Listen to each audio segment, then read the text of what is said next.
Okay, this video is going to focus on the last portion of the appendicular skeleton, which is the lower extremity. The bones of the lower extremity consist of the femur, or our thigh bone, the tibia, or our shin bone, the fibula, which is our smaller bone in the lower leg, our calcaneus, which is our heel bone,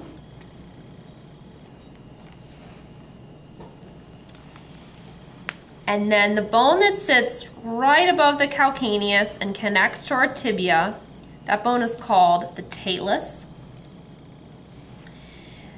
Then you will notice we have 5 smaller bones here that make up the bones of our foot, and we are not going to be identifying these at this point. So again, we've identified the calcaneus, the talus. We're going to skip these ones for now.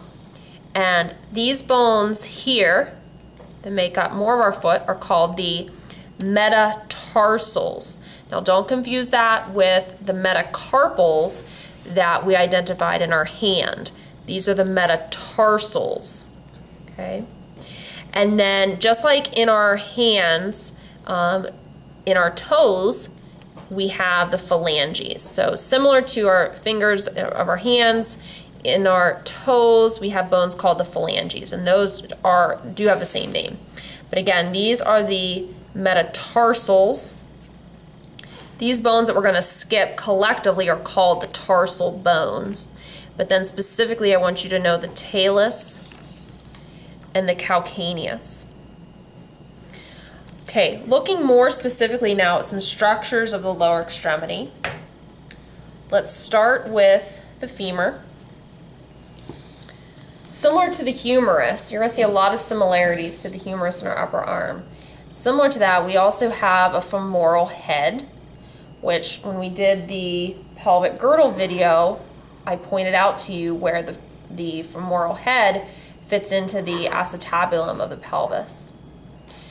Then just off of the femoral head, the narrowed portion is the femoral neck. And then the femoral neck transitions into this large protrusion that we call the greater trochanter. And you have a lesser trochanter on this side. So from the posterior view, you can see both of them pretty well. The greater trochanter and the lesser trochanter. Continuing now down to the distal portion of the femur, we have a medial condyle and a lateral condyle. These are our rounded ends of our femur, our lateral condyle and our medial condyle. Let's move on now to the tibia. Again, the tibia is our large shin bone that bears most of our weight. The top portion of the tibia, you'll notice, is fairly flat. That's where it gets its name, tibial plateau. The roughened portion on the anterior proximal tibia is called the tibial tuberosity. That's the attachment point of your patella tendon that comes down over your kneecap, attaches to the tibial tuberosity. Moving down to the distal portion of the tibia, this end that forms part of our ankle bone is called the medial malleolus or malleolus. Medial malleolus or malleolus. Turning laterally now in the lower leg to view the fibula. The proximal rounded portion of the fibula is called the fibular head. The distal portion of the fibula is called the lateral malleolus or lateral malleolus. So the distal end of the fibula forms the lateral malleolus, and the distal portion of the tibia forms the medial malleolus. And the last structure of the lower extremity that I'm going to have you identify is this process right here. This is the styloid process of the fifth metatarsal.